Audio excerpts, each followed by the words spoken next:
আগামী 21শে ফেব্রুয়ারি তাদের টাকা তাদের ব্যাংক অ্যাকাউন্টে চলে যাবে।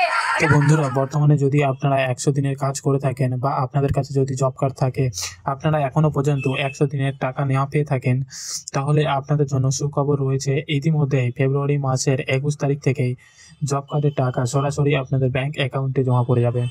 তো বর্তমানে এই টাকা দেওয়ার বিষয়ে মুখ্যমন্ত্রী কি জানিয়েছেন, সরাসরি লাইভ ভিডিও আপনাদেরকে দেখাবো, তাই ভিডিওটা একটু স্কিপ না করে দেখুন। তো আপনি যদি আমাদের চ্যানেল নতুন আছেন, তো আপনি যদি আমাদের চ্যানেলে নতুন হন, তাহলে অবশ্যই আমাদের চ্যানেলটিকে সাবস্ক্রাইব করে রাখবেন অ্যান্ড পাশে থাকা বেল আইকনটা ক্লিক করে রাখবেন, যাতে এরকম নিত্য নতুন ভিডিও সবার প্রথমে আপনি পান। আর ফেসবুক থেকে দেখলে অবশ্যই ফেসবুক পেজটা ফলো করে রাখবেন।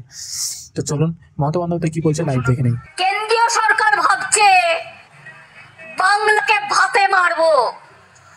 আমি আমার প্রথম পদক্ষেপ আজ বলে যাই, 21 লক্ষ মজদুরকে যাদের টাকা কেন্দ্রীয় সরকার দেয়নি, আগামী 21শে ফেব্রুয়ারি তাদের টাকা তাদের ব্যাংক অ্যাকাউন্টে চলে যাবে, রাজ্য সরকার দেবে।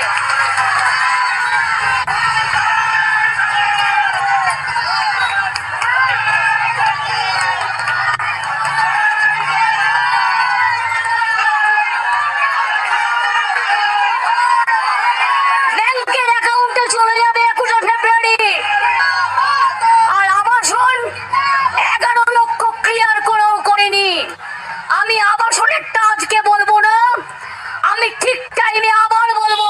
তো শুনতে পেলেন বন্ধুরা, মাননীয় মুখ্যমন্ত্রী মমতা বন্দ্যোপাধ্যায়ের ঘোষণা অনুযায়ী আপনার কাছে যদি জব কার্ড থেকে থাকে, আপনি যদি 100 দিনের কাজ করে থাকেন, এখনো পর্যন্ত যদি টাকা না পেয়ে থাকেন, তাহলে কিন্তু আপনাদের ব্যাংক অ্যাকাউন্টে এই ফেব্রুয়ারি মাসের 21 তারিখে জব কার্ডের টাকা বা 100 দিনের কাজের টাকা কিন্তু দেওয়া হবে, যেটা কিন্তু রাজ্য সরকারের তরফ থেকে দেওয়া হবে।